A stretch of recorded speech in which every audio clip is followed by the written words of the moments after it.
Made of tiny particles, a cloud of ash from an erupting volcano in Iceland heads south towards the rest of Europe. The plume drifting at high altitude, causing a dark cloud over the continent's travel plans.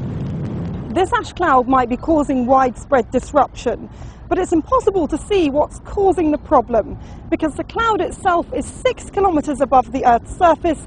That means we can't see it here on the ground. The tiny particles that make up the cloud are made of glass and rock. The dust is finer than talcum powder, and if it gets into an aircraft's engine, it can block up the ventilation holes with a thin layer of glass. It can clog the fuel system and obscure the window screen. Eric Moody, a former pilot, flew into an ash cloud over Indonesia in the 1980s.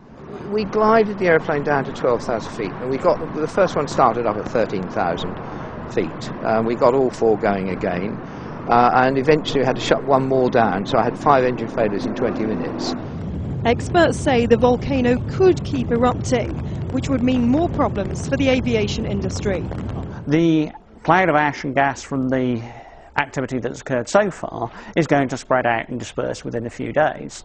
The problem, of course, is that this eruption may continue, and in a week's time or a month's time it may produce another of these phases of explosive activity, inject another cloud of ash and gas into the high atmosphere, and at some stage in the near future we'll see another period of 2 or 3 days when the air traffic is disrupted. Meteorologists are monitoring the situation closely, the weather impacting on where the cloud travels to next and how long it lasts. Emma Hayward, Al Jazeera, London.